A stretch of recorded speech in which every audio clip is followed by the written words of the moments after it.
Every advert you see based around four-wheel driving is about the freedom to drive anywhere. Everyone had sort of four-wheel drives, and that's how we sort of spent the weekends. There's definitely a perception that a four-wheel drive is a magic carpet and it can take you anywhere. To rip along the beach as fast as you like, because you can, that's the right you've purchased.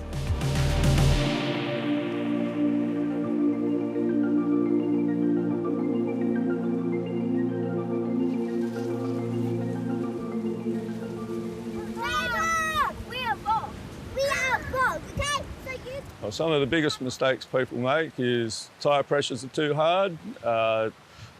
They use their right foot too much, use too much accelerator in soft sand, and they're just digging themselves in. I got into the four-wheel drive recovery because I could see the need, that there was a lot of people that were having a lot of trouble on the beach, and I could teach them just some simple basic driving skills and that they'd do a lot better on the beach and be able to get themselves home without having to get on Facebook and say, I need some help. A lot of people these days, they haven't had like experience of their father or their grandfather teaching them how to drive on the beach. So they go out and they buy a brand new four-wheel drive, they get down the beach and they really have no idea at all what they're doing. And they get on the beach and their tyres are too hard, they're driving the wrong ways. The modern cars have a lot of these driver assists that aren't really that helpful in the sand. And new cars don't have the ground clearance, they're heavier because of all the safety requirements they have with airbags and all that sort of stuff. The tyres are road tyres, they don't necessarily have all the traction and that they want on the sand as well. I pushed my car to the limits at times just to get to where I want to go on soft sand and that. And I do find it a challenge. I want to get to a difficult spot and prove that I can do my driving. And so, yeah, you'll end up where the car looks like it's bogged, but I know I can get out. You know, even the challenges of going up the beach, just trying not to get bogged and just having fun with it. Yeah, the beach sort of swallowed the car and ended up sitting out there till 9 o'clock at night. I had to get someone to come pull us out. If you don't want to get stuck, don't go on the beach. It's probably the easiest way around it. And I do actually say that to people. Look, honestly, use your head. It's the biggest thing is if you want to drive on the beach, use your head, be sensible, do the research, watch the YouTube videos. You know, if you're unsure, find an old guy with an old four-wheel drive who's obviously been doing it a long time, buy him a beer and sit down and talk to him. Find out.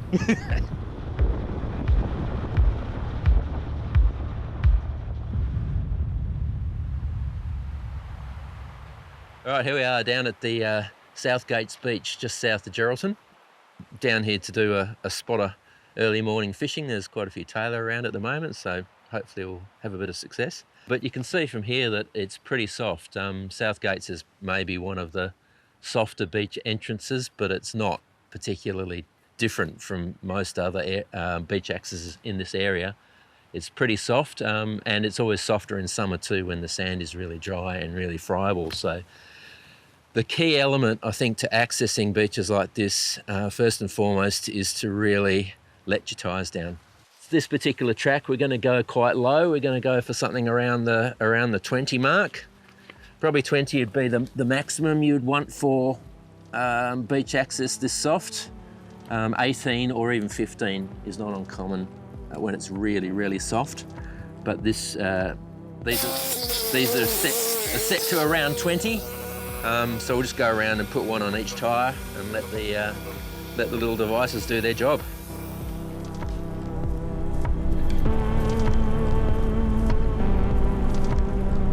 The four-wheel drives have changed a lot over the years. Back when I was young, my grandfather had a Land Rover, my father had a Land Cruiser. They were cars with lots of ground clearance. The tyres were suitable for driving on the beach. These days, the modern cars, they just don't cut it as well on the beach. They've got to be driven a lot more cleverly. You know, when I was growing up, four-wheel drives are things that middle-aged men bought to go fishing and farmers owned. And yet now it's mum's shopping car, it's dad's toy. You know, when I was a kid getting my licence, I wanted a, you know, like everybody back then, I wanted a hot-rodded Commodore or Monaro or whatever you, and now every kid getting his licence has got a four-wheel drive with a, you know, roof rack and big tyres on it. But technically and mechanically, it's the electronics and the luxury. There's a lot more variety now. Heaps of different people sort of getting into it. Yeah, there's a fair few more getting around. Quite contrary to what the expectations were in terms of people downsizing vehicles to things that use less fuel, the modern trend is to buy monstrous four-wheel drives. A lot of people don't bother to let their tyres down now. I think because they don't want to take the time, to do this, to let the tyres down, but then when you're coming out again, you do have to actually have a compressor on board to put your tyres back up again, so that takes time and effort. And I think the other reason is that a lot of the cars that they produce these days don't necessarily need to have their tyres down to actually get through. A lot of cars you'll see are jacked up, they've got huge tyres, and they've got some serious power. They're engineered, they're turboed, they're all of these things. And if you put your foot down, you can generally barrel on through, but the problem with that is that you do a lot of damage to the tracks when you're doing that. Yes, you will get through, but you'll also churn the tracks up and make it rougher for the people coming along behind you. I always get a smile on my face when I get bogged. Well, it's the challenge to get back out again.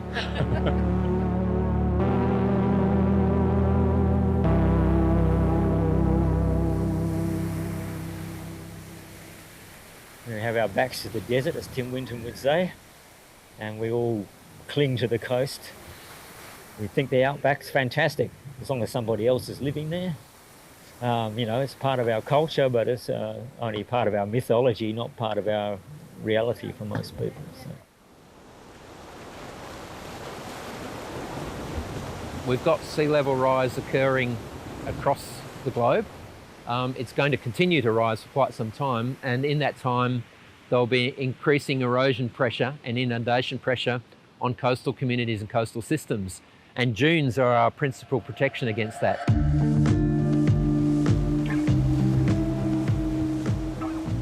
The more that we can look after our dunes, the more we can help protect our homes, our infrastructure from this increasing coastal hazard of erosion and inundation. Part of the problem is that we don't value the coastal sand dunes enough as a protection measure, where they form these vast ecosystem services of protecting our homes from erosion and inundation, you know. But if it blocks your view, well, you know, you build higher, or you can actually walk down to the beach and enjoy the beach for what it is. Yeah, I don't think they're valued as enough, and I think there's things we can do to help them along and protect them.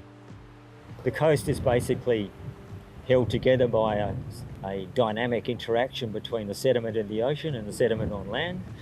It's banked in the summertime, and it's taken out of the bank in the wintertime, and that balance is very important to actually where the shoreline finishes up. So if you take too much out of the bank, your shoreline will retreat. If you allow erosion on the coast, too much comes out of the bank, and you end up with the sea intruding further. It's one of the threats to the formation of the dunes is off-road vehicles. I think off-road vehicles have a huge impact on the way that these dunes form, and consequently a huge impact on the protection features for homes just over those sand dunes.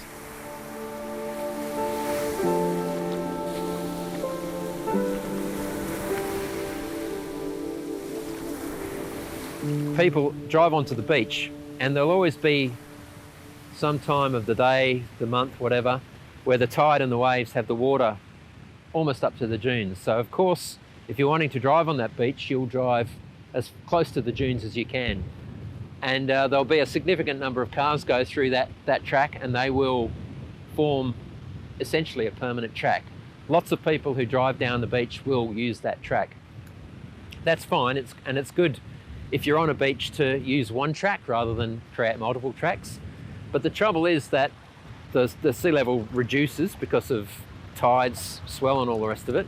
As soon as that starts to happen, you start to get sediment depositing on the beach. And if that sand is left long enough, then plants, the seeds of which occur in the dunes around us, start falling down onto that beach and start populating those sand dunes. And that's when you start getting the formation of these incipient dunes. Over time, these dunes can creep seaward, and increase that dune area, increase the coastal protection value of that particular stretch of land. But once you've got cars kind of locked in to that, driving along the base of that sand dune, even if you do get some seeds falling down onto the dunes, then those seeds will ultimately get crushed. And I know a lot of people say that if they just drive on the beach apron, then they're not causing dune erosion. Unfortunately, that's not quite true.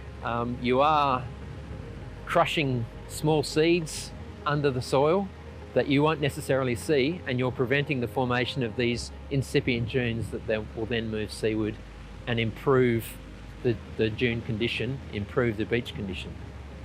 So yeah, I think once fall drives are access beaches, then they lock those dunes into place. They prevent the dunes from moving over time towards the ocean, and in fact, they kind of keep ratcheting the dunes back. So if you do get a big erosion event that knocks out some of the dunes, then the cars move back and lock it into place there. So I think dunes with cars on beaches never or rarely move back towards the ocean, but will permanently erode back to the land.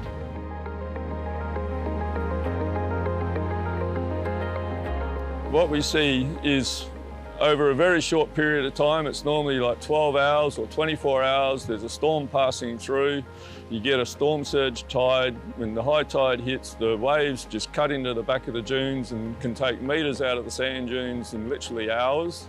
And then there's a slow process over the summer where the sand blows back in and drifts up against the dunes and starts to rebuild the dunes. But it does seem to be there's a trend that year on year we're eating into the dunes with the storms, with the winter storms.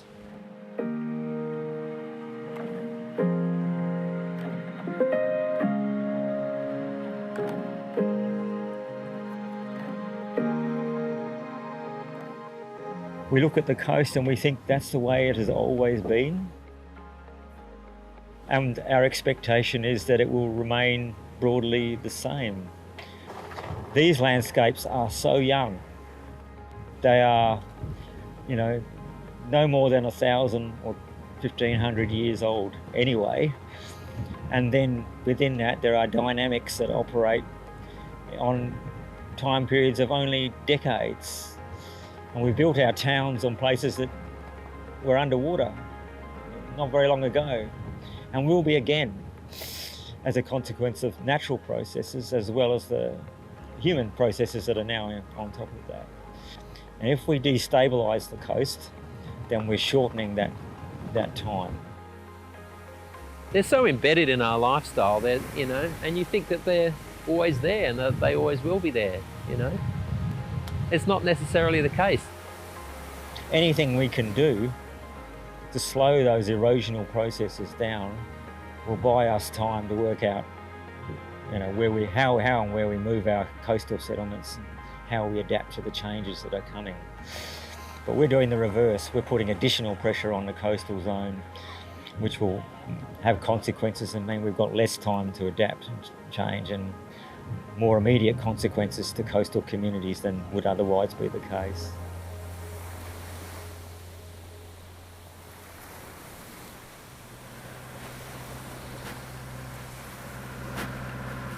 The noise you can hear is the traction control, of which I have turned off. And I haven't. That's the problem. Always be prepared, eh? I've lived on the West Australian coast my entire life. I've owned four-wheel drives for many of those years, and I'm a keen fisherman, so it gets me to a lot of good fishing spots. Back in the early days, I probably, before I knew better, would pretty much drive everywhere, and had some fantastic bog experiences, before I learnt about, what tyres to use and how to let your tyres down. But the love of fishing has always stayed with me. You don't have to drive everywhere to fish, but it is a big part of the West Australian lifestyle, and it's a big part of my lifestyle too. So I have no qualms about driving onto the beach to fish. I think it's a big part of what we do, and it's a big part of who I am. And I guess the difference is that nowadays, in my more responsible years, I'd like to think that I can do it more responsibly with less damage to the environment.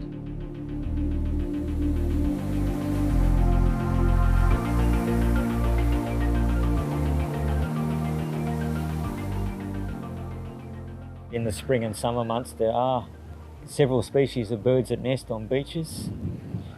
Unfortunately, spring and summer is precisely where most of us are out there doing whatever we're doing. I guess when they see shorebirds or seabirds on the beach, they should start to become aware that there could be breeding occurring. Usually just above the high water mark is commonly the case. And those areas where beach nesting birds are most common, which are typically tombolos, with the sandbars reaching out to the islands, or the mouths of our rivers and estuaries. Those are areas that are particularly likely to be used, and everyone wants to go fishing in the same areas, unfortunately, but those are the high-risk areas for interacting with beach nesting shorebirds.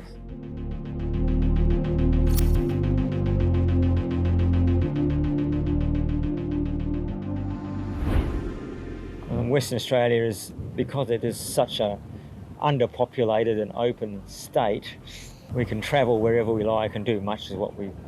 But the reality is, although our population is small, our capacity to damage the environment is increasing all the time.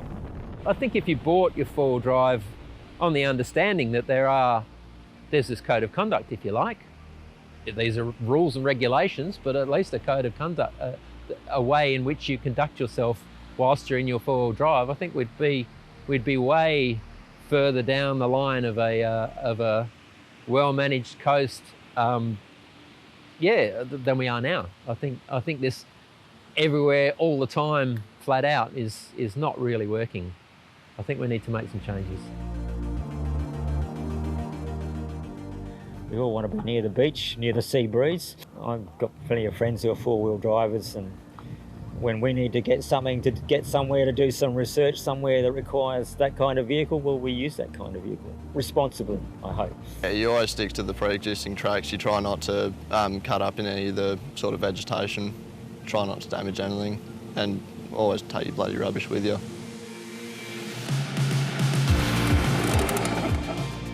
Like most blokes, we don't read instruction manuals, and we really should do, particularly like the modern cars. If you don't know that you've got to hold that button down for so long to turn the traction control off to make the descent program work correctly, well then it's just not going to work correctly and you are going to get stuck. It's that simple. Driving on the beach just gives you a bit of a feeling of freedom. It's not as much driving on the beach. It gets me to where I want to be. I'm at sunrise, I watch the sunrise, I'm casting a lure, I'm catching a tailor. It's just like, that's just what I love. It's what I live for.